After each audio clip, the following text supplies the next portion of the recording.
spirits. We have the abusos, the abyss, mentioned several times in the book of Revelation. The beast comes up out of the abyss. The locusts that come up in Revelation 9 that have tails like scorpions and so forth, this horde of locusts, they come up out of the abyss. But not until an angel falls from heaven with a key to the abyss and unlocks it to let them out. They're trapped there until that point, and then they come out. The demons come out. Likewise, in Revelation 20, Satan himself is bound in the same place, the abyss. I think it is fair to assume that the abyss in the Bible is understood to be the place where the demons themselves can be incarcerated, and are. Now, they weren't at the point in time that Jesus was encountering them, but they knew that he was going to send them there, or could, and they begged him not to do so. The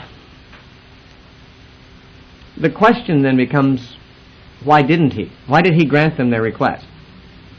They didn't want to go to the abyss. They wanted to go into the pigs instead, and he said, okay, go in the pigs. Now, why did Jesus give them their request? These were demons. He didn't have to take orders from them. It's very clear from the whole interchange that they had to take orders from him. Why did he grant them this? I don't know for sure, but my guess is, and it's an educated guess. I'm not just pulling guesses off the top of my head. This is a considered opinion based on what the Scripture says elsewhere, but it may not be the correct opinion.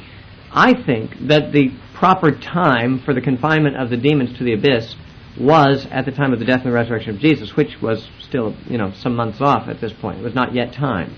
In fact, one of the Gospels, I think it may be Matthew, but when the demons asked him not to torment them, it actually has them asking him, have you come to torment us before the time? Let's see, I think that's in Matthew 8, verse 29. That'd be correct, yeah. The parallel there. Matthew 8:29. Their statement to him, you see, both Mark and Luke say they begged him not to torment them, but here's what they actually said, apparently in their actual words. In Matthew 8:29, they said, what have we to do with you, Jesus, you Son of God? Have you come here to torment us before the time? Now, that statement shows that they knew that torment was their destiny, that there was a time coming for them to be tormented. They also had some sense of timing, although they might have been quite mistaken as to what the right time was. They had some reason to believe this was a bit premature. They had reason to believe that the time for their being tormented was not yet. And, what are you doing here now? Aren't you a little early? Are you here to torment us before the time? Now, many interpreters, especially those that I sat under when I was a younger Christian, learning for the first time the Scriptures, many interpreters have felt like the right time for them to be tormented is when Jesus comes back, the second coming of Jesus. They believe that at that time Jesus will bind Satan for 1,000 years and cast him into the bottomless pit. At that time the demons, no doubt, will be cast in there with him, and that'll be the correct time. They'll be thrown into, even after that they'll be thrown into the lake of fire.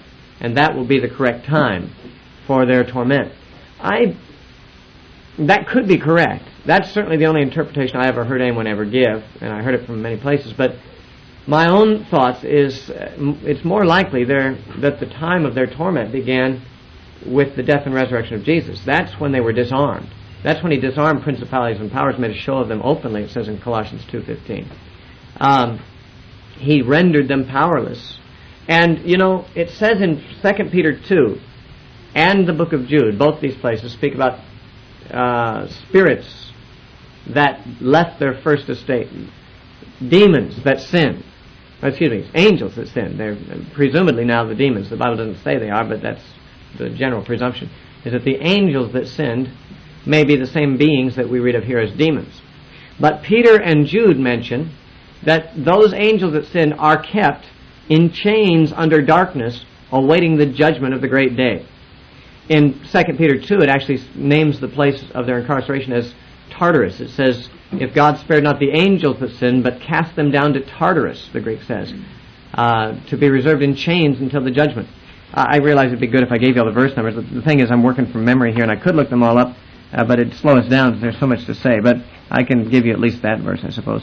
That'd be in 2 Peter chapter 2, verse 4.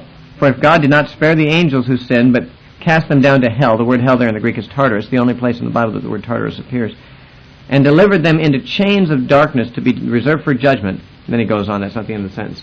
But it has a parallel statement in Jude, which I think might be Jude verse 6. Let's see. Yeah. Jude verse 6. And the angels who sinned, who did not keep their proper domain, but left their own abode, he has reserved in everlasting chains under darkness for the judgment of the great day. The question is, when did this happen to these angels that sinned? When did they get confined in these chains under darkness? Well, one thought is, of course, that happened way back when they first fell. Sometime back in Old Testament times, or even before Old Testament times, a certain number of angels sinned, and God immediately cast them into darkness and chains and so forth.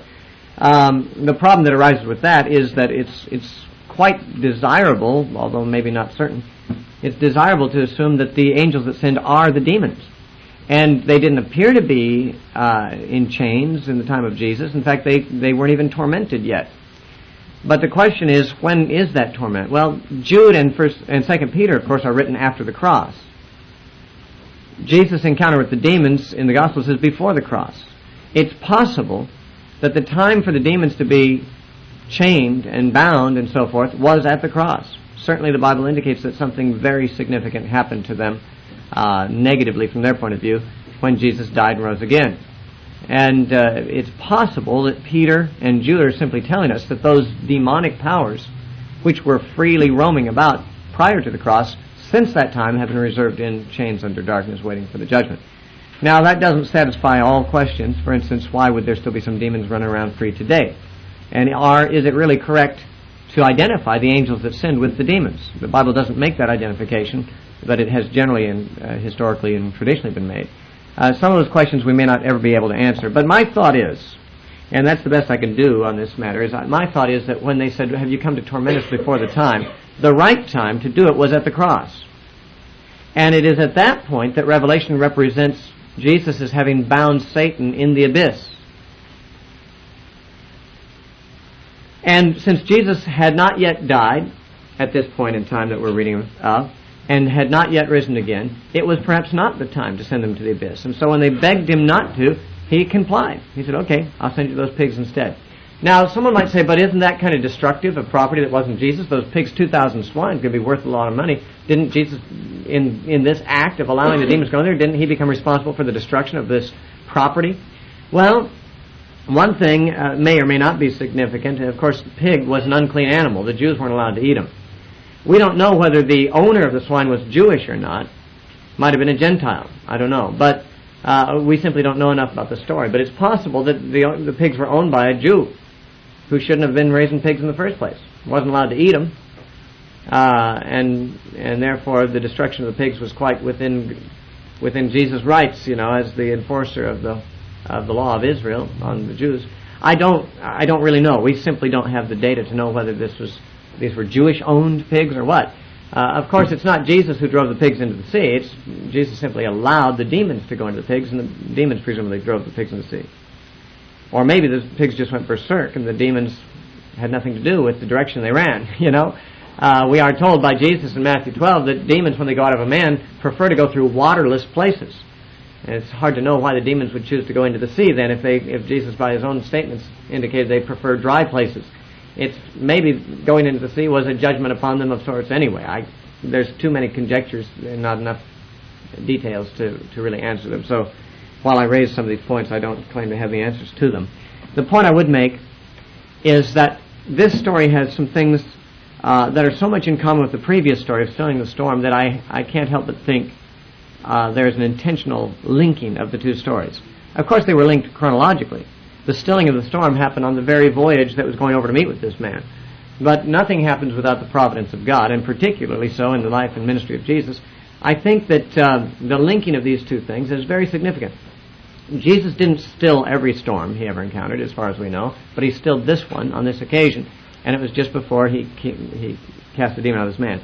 Now, one of the things that links these two stories, and I pointed this out in our last session, is that both stories, unlike most, represent that those who saw the miracle in each case were more afraid after the miracle was done than before. The disciples were afraid when the storm was about to sink their ship. But after Jesus said, "Peace be still," and the storm stopped, it says, then they were exceedingly afraid. And in this case, We have no doubt, although it's not stated, that the people of the town or of the region of Gadara, that they were afraid of these demon-possessed men who were so fierce and so forth. That's not stated. But what is stated was that after they saw the man healed, the man in his right mind, and no longer in danger, then they were afraid. It says in verse 15, Mark 5:15, the very last line, they were afraid.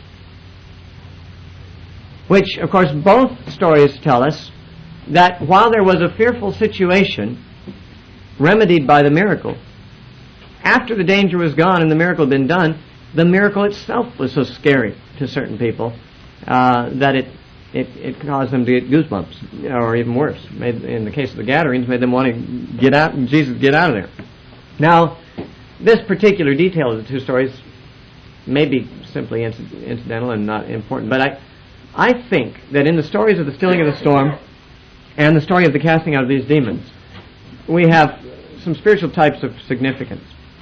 I mentioned when we talked about the stilling of the storm that I think very likely the meaning of that miracle was to show that Jesus, who commands the wind and the waves and the sea, and they obey him, is the Lord over the nations of the earth, which in the Old Testament are represented as the sea and the four winds that strive on the sea and create turmoil and so forth. And the wind and the waves represent external dangers to the disciples. In our case, it may in fact be political dangers, environmental dangers that have to do with persecution of the church or whatever. In the story of the wind and the sea, it was, of course, physical elements that were endangering them. But the point is, Jesus showed himself capable of subduing and controlling those external threats to his people. But this second story focuses on the internal enemy, the enemy within, and Jesus' ability to subdue that one too. The disciples at sea were threatened by external forces. The demon-possessed man in Gadara was threatened and endangered spiritually by an internal enemy. Now, while I don't think anybody here is demon-possessed, and I trust none of us ever shall be, and in all likelihood, I doubt if anyone here has been. Yet there is an analogy, I believe, just as there was an analogy, in my opinion, between the wind and the sea, representing the nations and the enemies of the gospel, presenting an outward danger to the Christian. The Christian faces an inward enemy as well. He may not have a legion of demons or even a single demon, but he has an enemy within. And he is as much hopeless to get victory over this enemy within as the demon-possessed man on his own was without Jesus. That Jesus is here represented as the deliverer, not only from external dangers to his people, but internal dangers, spiritual enemy within. Now, I'm not here to talk about the possibility of Christians having demons. As I said, I've said many times, I don't know whether Christians can have demons or not. The Bible doesn't address the question directly, and I'm open to either possibility. It's not really a principal concern of mine. But I would say this, the Bible makes it clear that there is an enemy within every Christian. Paul said, there's sin in my members, and he's perplexed about it. In Romans chapter 7, he says that with my mind, I agree with the law of God and with righteousness, and I want to do the right thing, but what I find myself doing is wrong things. I choose to do the right, but I do the wrong. I want to avoid evil things, but I do the evil things. I want to do righteous things, but I end up not doing those righteous things I want to do. What's the story here? And he says, he said, I see then there's something else in me that's not me.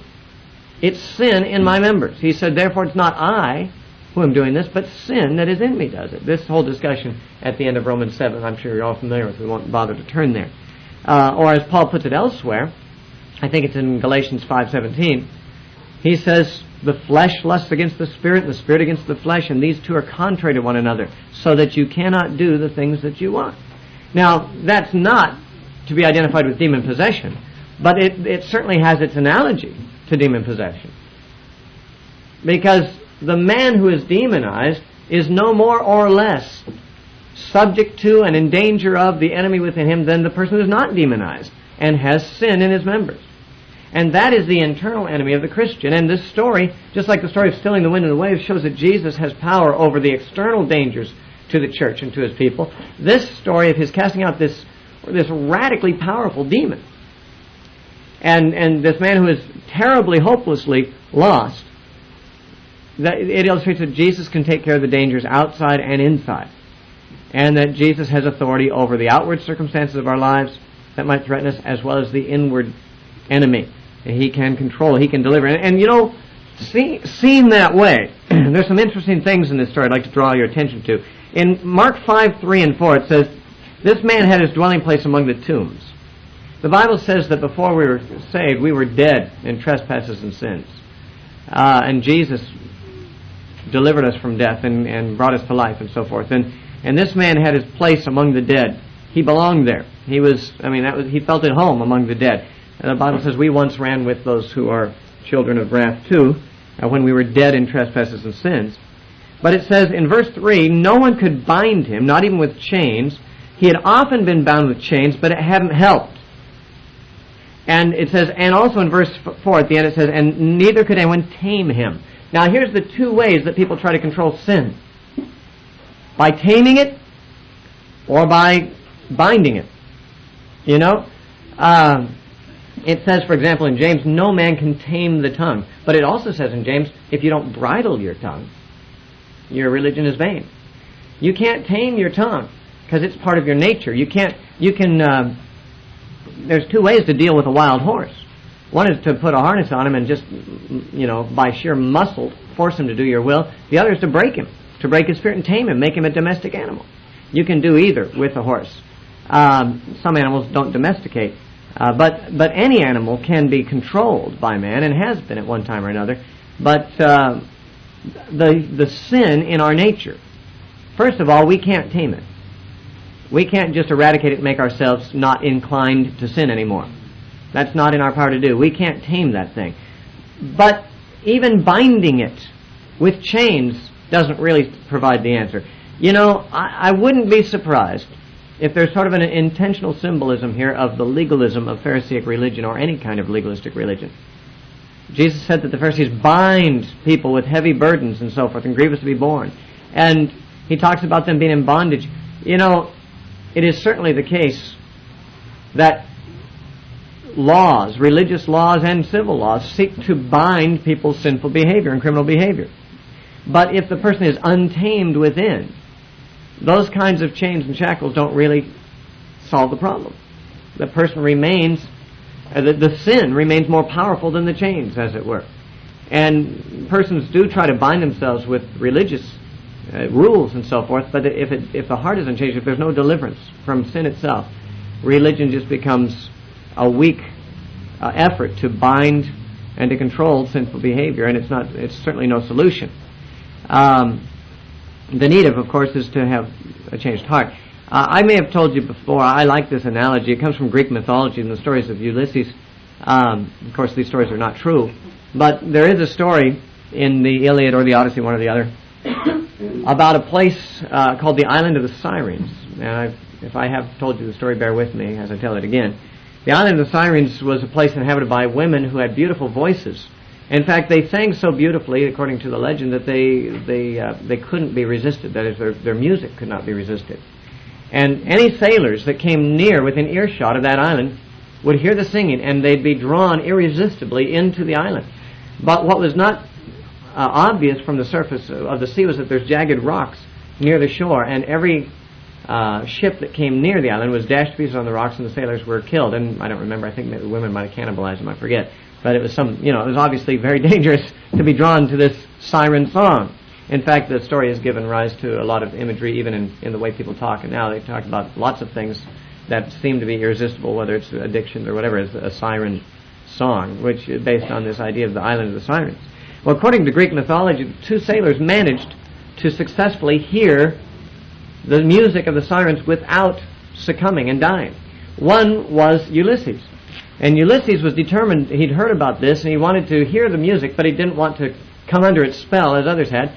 And so he arranged with his sailors that they would go near the Island of the Sirens, and he would be bound to the mast of his ship. They would tie him up securely so that he couldn't get away. And then all his sailors would put wax in their ears. But he wouldn't have wax in his ears, so that he could hear the music, but he'd be powerless to respond to it. All of his sailors, because they had wax in their ears, would not be drawn to the song. They couldn't hear it. But he, the only one who would be drawn to it, would not be able to control any situation. So they did this, and they came near the island, and the song came wafting across the waves to him, and sure enough, just like any other mortal man, he found it irresistible. He started screaming to his men to turn in, to go they had to get closer to this island and so forth, and even to the point where it'd be dangerous because he'd lost his mind over this music. But his sailors had wax in their ears. They couldn't hear his screams, and they had been instructed not to do so. And so eventually they went beyond the range of the music, and he came back to his senses, and he lived to tell the tale. He was the only first man to hear the song of the sirens and live to tell the tale. But there was another guy in mythology, a guy named Orpheus, who was a skilled musician, and he also heard the siren song with the men on his ship. And when they got near the island of the sirens, the song of the sirens came out, and they could hear it, and all the men began to be drawn into this island, which would have been their doom.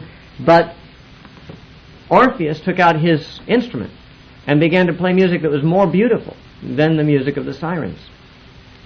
And that music drew his sailors away from the siren music and was able to keep them safe until they sailed beyond and when they didn't hear the music anymore. And my former pastor, Chuck Smith, used to use this illustration with great effect. I frankly think it's an excellent one of the way people try to overcome sin in their lives. Because everybody hears the siren song of temptation to sin at times, but if they respond, it's to their doom. But there's two different ways of doing it, that is, of resisting it. One is that some people tie themselves to the mast, as it were, of their religion.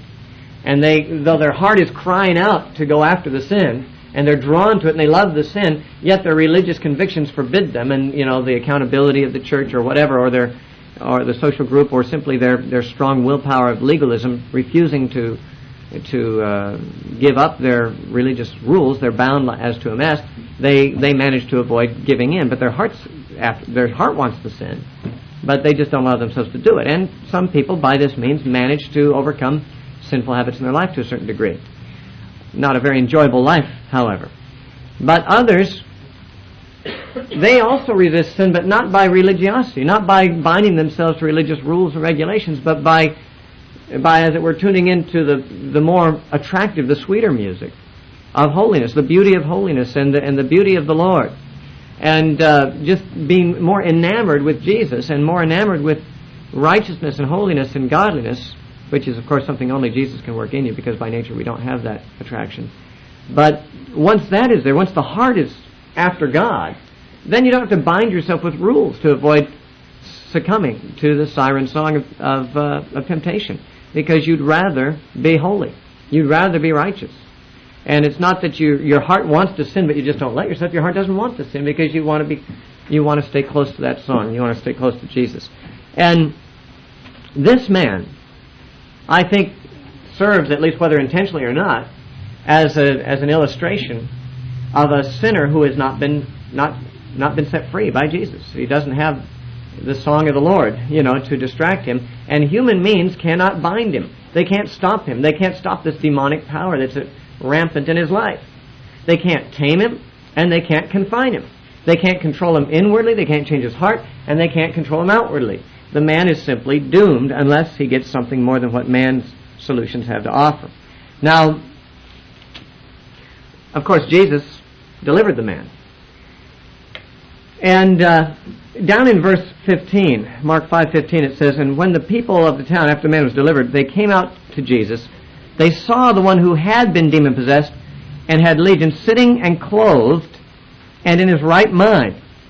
Now here he had clothes on now. He obviously was a new man because he'd run around naked previous to this.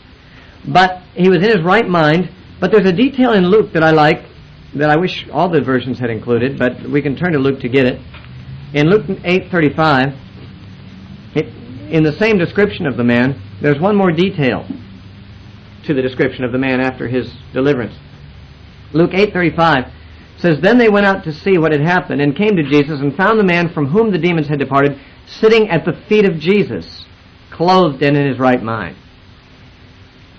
Now, I can't help but think that Luke worded it this way for reasons more than historical, but also for symbolic reasons. The man now delivered was sitting at the feet of Jesus. That's also where Mary was sitting when Martha was complaining about her not helping in the kitchen. Sitting at the feet of Jesus.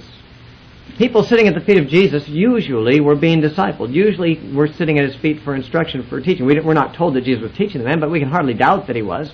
I mean, some period of time must have elapsed from the deliverance till the time the servants ran off and brought the people from town. What was Jesus doing? Standing silently there, just, was nothing happening? Or was Jesus giving this guy some instruction, giving this guy some counsel, helping this guy, reorient himself to his new life? I have no doubt that Jesus didn't just sit around silently waiting for the people to come in and ask him to leave. He was ministering to the guy, I'm sure. And the guy was at the feet of Jesus. And the result of that, he was clothed. Where the clothing came from, we don't know. Maybe Jesus gave him his own clothes. And he was in his right mind. This is certainly the right description of a person who's not only been converted, but delivered and discipled. He is found at the feet of Jesus. He'll be in his right mind. Many times people think that Christians are beside themselves, just as Jesus' own relatives thought he was beside himself at one point. But in fact, Christians are the ones in their right mind. They're the ones in touch with reality, in touch with the truth, because they're sitting at the feet of Jesus. It has a very good effect on the mind. The Bible says in Timothy that God has not given us a spirit of fear, but of love and of power and of a sound mind, or a disciplined mind. And this man was now in his right mind because he was at the feet of Jesus. And he was clothed. The man had been naked before. Well, all of us are naked before God in one sense, but the Bible makes it very clear that we need to be clothed with the righteousness of Christ. And this man was no longer in his shameful nakedness. He now had nothing to be ashamed of. You remember in Adam and Eve, when they sinned, they sought to cover their shame and their nakedness with leaves, but God had to slay animals to provide skins to cover them. But God did so. God covered their nakedness, which would be shame, when they were naked and ashamed. And nakedness in the Old Testament always is associated with shame, and very frequently in the New Testament as well. And now this man's shame was gone and covered by Jesus. And so we have, as I say, in these two stories, of the stilling of the storm at sea and in the casting of this demon out, I think, my personal opinion is there's a deliberate analogy in these stories to illustrate for us Jesus' total authority and lordship and sovereignty over the outward circumstances of our lives that threaten us and the inward enemy, so that Jesus is the answer to all of our problems. Not only the outward circumstances, but also the inward struggle. That He is the one who sets us free. It is by sitting at His feet.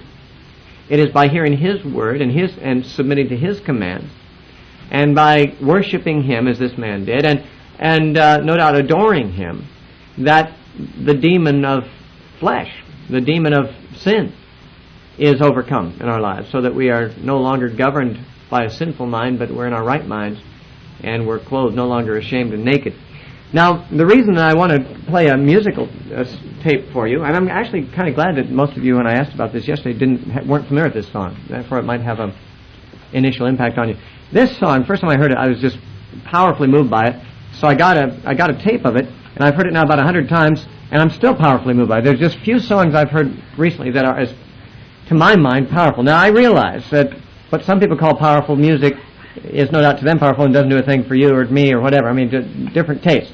But I want to tell you what the words of this song are, just because the first time you hear it, and you'll only hear it once here today, it's hard to catch all the words.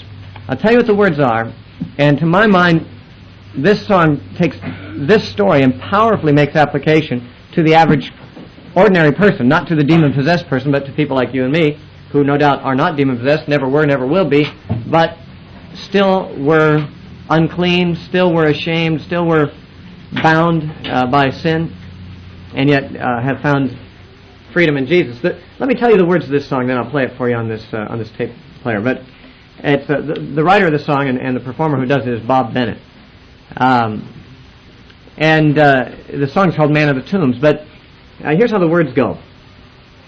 Of course, it sounds better mixed with the music than just to state them, but I want you to hear the words so that when you hear them, you'll know what they were. It goes, Man of the tombs lives in a place where no one goes, tears at himself, and lives with a pain that no one knows, counts himself dead among the living, knows no mercy and no forgiving. Man of the tombs, he's driven to cry out loud. Can you hear him cry out loud? Man of the tombs, possessed by an unseen enemy, breaks every chain and mistakes his freedom for being free. Shame and shamelessness equally there, like a random toss of the coin in the air. Man of the tombs, he's driven to cry out loud. Then there's a chorus that goes, Underneath this thing that I've become, fading memory of flesh and blood, I curse the womb, I bless the grave. I lost my heart, I cannot be saved. Like those who fear me, I'm afraid. Like those I've hurt, I can feel pain. naked now before my sin, these stones that cut against my skin. Though some try to touch me, no one can. Man of the tombs I am. The next verse goes, down at the shoreline, two sets of footprints meet. One voice is screaming, the other voice begins to speak. In only a moment and only a word, the evil departs like a thundering herd. Man of the tombs, he hears this voice cry out loud, underneath the thing that you've become, I see a man of flesh and blood. I give you life beyond the grave. I heal your heart, I come to save. No need to fear, be not afraid. This man of sorrows knows your pain. I come to take away your sin and bear its marks upon my skin. Though no one can touch you, still I can. For Son of God I am. And the last verse is, dressed now and seated, clean in spirit and healthy in mind. Man of the tombs, he begs to follow but must stay behind. He'll return to his family with stories to tell of mercy and madness and heaven and hell. Man of the tombs, soon he will cry out loud, underneath this thing that I once was, now I'm a man of flesh and blood. I have a life beyond the grave. I found my heart. I can now be saved. It's coming. Something about, I'm no need to fear. I'm not afraid. This man of sorrows took my pain. He comes to take away our sin and bear its marks upon his skin. I'm telling you this story because man of the tombs I was. Okay, it's not a very good rendition of it. I don't have it completely memorized, I guess. But now that you know what the words are, you'll be able to recognize them on the song a little better. It's a little hard without knowing in advance. But this, I take to be one of the best songs ever recorded. If you don't agree, then you know I don't have the same taste in music.